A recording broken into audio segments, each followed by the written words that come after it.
not sure if these couples need therapy or a round of applause. Maybe both. Check. Without any doubt, the most ridiculous fight my partner and I used to get into on a fairly regular basis was the "what do you want for dinner" debate. Oh no. We would regularly argue over this and even reach a point of saying, okay, I guess we won't eat dinner tonight. When framed in comparison to other problems in the world, and in retrospect, this is definitely one of the most ridiculous classic couples arguments you can ever engage in. If you're not craving the same thing for dinner, you can simply whip up a variety or good different takeout. Or grab different takeout. The fact that we lived in NYC, New York City, with limitless options makes this an even worse confession and perhaps more ridiculous. Yeah. It really does. Guess we're not eating dinner tonight. Like, how dramatic. So beyond. Literally. There are people who would love to argue over what to have for dinner because there's so many options, you know? A little Who is that? A little perspective goes a long way, you know? The best is when you're like, I don't know what I want to eat, pick whatever, and then they pick something, you're like, no, I don't want that. So it's like, oh, so it's not actually pick whatever. You know what I mean? I do that. I'm probably that person. The annoying dramatic one. We fought about keeping, oh, I did not expect to see that word in this story, about keeping my placenta from my firstborn in the freezer. My husband was pro placenta and I was anti. I'm sorry, this is just such a weird random topic. Okay. He brought it home from the birth center and I had no idea until like 2 weeks ago. Oh my God, how startling would that be if you opened your freezer and that was just chilling there? I would have thought like he murdered someone and part of the human body is in my freezer.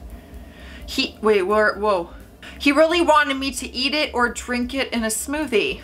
I just could not. I told him he could eat it if he really wanted. It was basically us in our kitchen, him holding a frozen bag of freaking placenta, telling me that I won't even taste it in a smoothie, and me getting so upset because mood swings are perfectly normal post-pregnancy and it doesn't mean I need to eat my own body. He stopped harassing me about eating it, but then anytime I would clean out the freezer, he wouldn't let me throw it out, and we even moved homes and he took it with him to our new place. I just threw it out this week. He doesn't know yet. Oh girl, well you are gonna be in for a whole other argument. Yup, maybe even divorce.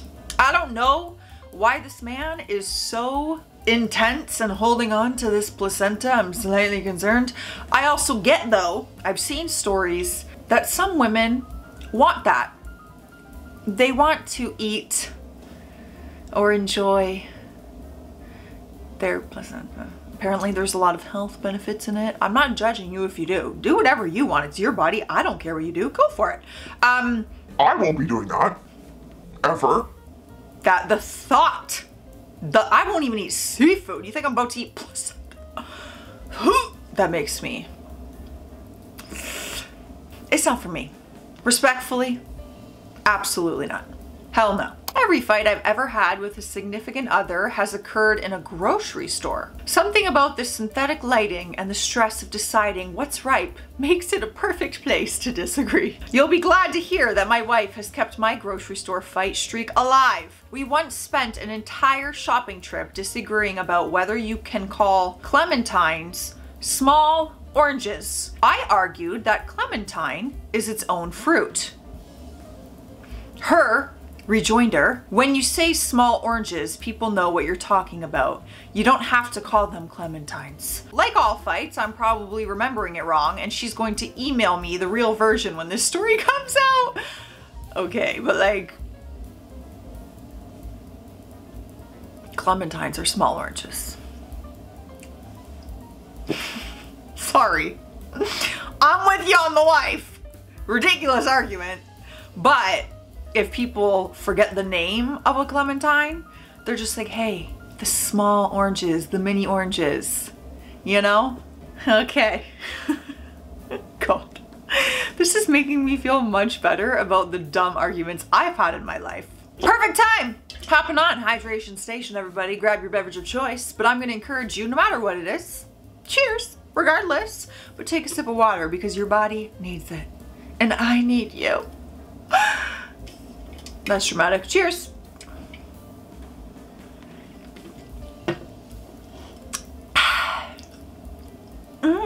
Tasty. Feels like a commercial. We had an argument about Taco Bell over the holidays. Understandable. Turns out the argument was really about not having to go food shopping, let alone time to prepare a healthy meal for the family. But my solution to the no food issue in the fridge issue, hold on. But my solution to the no food issue in the fridge issue was to go shopping for food. That was a lot of food in one sentence. My husband's was to bring home Taco Bell for the family. The kids were thrilled. Mom, not so much. I was hungry, but had also vowed never to eat Taco Bell again after visiting a particularly dirty Taco Bell restroom years ago on a road trip. I did not partake in the Taco Bell eating fest that night. We do laugh about the silliness of that argument now. Okay, I mean, you could have just ate the Taco Bell. Honestly, Dad could bring home Taco Bell and maybe grab something else for you on the way. You know what I mean? Either way, Taco Bell solved the problem. Who doesn't love tacos? Kids are happy? Okay, I'll stop somewhere else. I'll grab you something. What do you want? Easy peasy. I want a taco now. I really want a taco. Tacos sound good. I think I'm gonna make a chicken wrap for dinner tonight for sure. Stop it. I got into a big fight with my wife once because I dripped too much on the bathroom floor. And she was uncharacteristically annoyed about it because she walked in as I was drying off and expressed her annoyance with it. I always wipe the floor down, but that morning she came in before I could wipe it up. She suggested I need to wait extra time in the tub or use the swimmer wipe down the wipe down thing before, oh no. She suggested I need to wait extra time in the tub or use the swimmer wipe down before exiting the shower. I said that's insane. Air dry, baby. We both would not back down, and I believe I yelled, "Let me drip wherever I want," which is just as insane of a sentence to yell. Yeah, that's a wild one. That's a wild one. I feel like had you left the drip and the water everywhere, understandably a reason to be annoyed. You know, people are particular about their space in their homes. I get it. But the fact that it was like, I'm still in the drying process, ma'am. I will wipe up the water. It's gonna be okay. Go in the other room. Pay no mind here. Pay no attention to the drip. It will be gone soon. My partner and I love to spend time together by playing board games at cafes. So we decided one fateful evening to tackle the Monopoly deal. Monopoly ruins relationships. You heard it here first. We're both naturally very competitive people, so the game, though it started lightheartedly, quickly became tense. I was on a small winning streak that flared my pride up a bit. So I began to tease him in between our turns. He got hurt. Then I became upset. And we both threw the cards on the table to show that we were sick of playing with each other. For some reason, this made me emotional. So I walked out saying I didn't even want to eat dinner. When he followed me and asked, "Really?" I turned to him and said, "No, I'm hungry, but you made me upset. So I guess we can eat." As soon as food entered our stomachs, the fight was long over. I have a friend, her family actually banned Monopoly from their game nights. Because like the siblings, awful. Ruins relationships, you guys. People take Monopoly like it's real life, okay? Real life stuff. My friend, you know what? I think I've posted about it on my Instagram. Love her.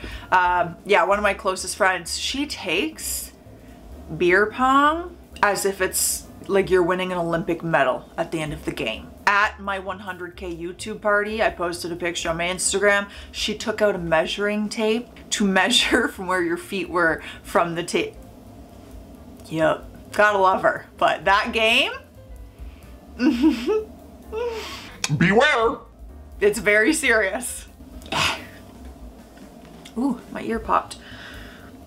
Hold on, I gotta pop it again. Oh, that worked. We recently got into a fight over the font size of a printed promotional item I was making for my business. We both prefer small font, but I was thinking of my target audience, small business owners, typically male between 55 to 65 years old, and I assumed a larger font size would be better for aging eyes. We didn't talk all night. The next morning, I settled on making the font size the average.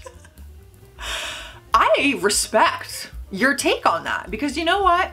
My mother, her text message font size is out of this world. You could read one of her text messages from space. That's not exaggerating. I've seen her text come up and she's on her text messages and on the screen is about 3 words because that's how big, and she's got to go like this to get through one sentence because the font is so big. Bless her. I bet I'll be there one day, you guys. No judgment here, you know, but I respect it. My mom would truly appreciate that. I need to put some lip gloss on. My lips, I can feel them drying out. Not cute. We had a 3,000 square foot home at one point. I was off from work and school and decided to give the house an A to Z cleaning, from lawn work to the kitchen sink. I began at 7 a.m. and finished at about 4 p.m. The very last thing I did was the lawn. I even cooked. I am very bad at cooking, but I wanted to surprise my then girlfriend, now wife, when she got home at 5:30 with an absolutely spotless home, manicured lawn, and a nice dinner. See that right there that's the way to my heart. Acts of service, baby. Since the grass was the last thing I did, I walked in, closed the door, and left my boots in the foyer in front of the main door, which were full of grass debris. Oh, I know where this is going. No harm, no foul. Except harm and foul is about to come home. Around 5:30 p.m., I was in the kitchen waiting for her to walk in. She opened the door. The boots would not allow her to get the door completely open, and the shouting began. What the F? Why are these boots in the way? We argued for hours. We didn't speak to each other for 3 days, and on the 4th day, she realized how badly she reacted and apologized. It took 3 days, but at least she said thanks. Okay, maybe you're too forgiving for me, but after all that, you're gonna go 3 days? Not 3 days! Not talking to me over boots after all I just did. Ooh, see, I wouldn't handle that well. Bye-bye. 3 days. You're not gonna talk to me? 3 days. It's not gonna be like, oh, okay, no problem. No, you need to do some inner work if boots being by the door makes you that mad where you ignore your partner for 3 days. Respectfully. That's like more than just like, oh, being dramatic and you argued for a bit and then we're like, oh, this is dumb. 3 days? Ma'am, please. Not too long ago, my husband and I got into a fight because I refused to cut up his pork chops for him. No joke. He was on his way home from work and called me on the way to ask me about dinner. When I told him I'd make pork chops, he said, oh good. Will you cut them up for me so I can eat them fast? My eyes nearly rolled to the back of my head. Normally, I'm pretty accommodating, but cutting up a grown man's food for him while feeding, cleaning up after, etc. 3 kids was a bit much. I honestly figured he wouldn't mind that I didn't do it, but he was genuinely irritated. We fought for about 15 minutes and he spent the rest of the night giving me the silent treatment. Now, whenever he asks something that's coming close to the outrageous line, I ask him if he wants me to cut up his pork chops too. Oh, I love that part. Just that little drop in that line once in a while, a little petty revenge. Slightly annoying. You know, I'm watching the kids, I made us the dinner and you're mad because I didn't cut up your pork chops. Maybe a little thanks for making them in the first place, babe. That'd be great. Also understand that you could cut up the pork chops. Not saying it's a big deal to cut up the pork chops, but God, if she's too busy, you're gonna be fine. I could probably cut 2 pork chops in 15 seconds. Like, let's be real. I'd been going on for days about how I wanted Domino's pizza, but we never got any. My fiance and his friends at work decided to order Domino's on one of their shifts, and when I found out, I flipped out. I acted like it was the end of the world. The next day I ordered Domino's and didn't offer him any. The pettiness is real. That is so petty, girl. You could have just ordered your own Domino's in the first place. Give me a frickin' break. I like that you know that it's petty, you know, and at least you can admit it. My now ex-boyfriend and I fought about the pronunciation of the singer. Oh God. Who's this? Amiri's name? All right, you know what? I'll read it and then we'll find out because I don't know who this is. He kept calling her Anne Marie and I said it's pronounced Marie. He went on and on about how I was wrong and everyone he knows says Anne Marie. I said, that girl has never said her name that way and you and your friends are wrong. He then went on about how me and my friends always have to be right, to which I responded that we are. I stopped talking to him for days until he apologized and told me I was right. Oh my God, y'all. All right, I think y'all need some therapy. But you know what we're gonna do? We're gonna go to Amiri pronunciation. I'm gonna crank this volume. Let's all listen together. Okay, Amiri. I'm saying it wrong maybe. American actress and singer. Here we go. Ready? Amory. Oh, so she's saying it's A, the letter A, Marie. So she's right. Damn it. Part of me wanted her to be wrong. And it does when it spells it out, it says A-Y-M-R-E-E. A Marie. Amory. She's right. It's not Anne Marie, it's A Marie. She wins also though. Go to therapy. It's very petty. It happened while I was pregnant. I was craving spicy food. I'm struggling. I was craving spicy food. However, I was forbidden to eat spicy food because it was acidic. I cried buckets and I kept telling my husband how I felt so unloved. I guess he forgot I was pregnant. He got pissed off, he walked out. After 5 minutes, he went back saying, honey, I think I forgot something. You're pregnant. Don't listen to your hormones. And then I was like, oh yeah, right. Okay, I'm happy with the solution because I understand. He's getting irritated because that is a silly argument, but also we can take into consideration she's pregnant and her hormones are, well, I probably act like a hormonic pregnant lady sometimes, and I don't even have that excuse. So, what does that say about me? That I need therapy as well. I'm out of here. Stay classy out there. Stay sassy. I'll see you tomorrow.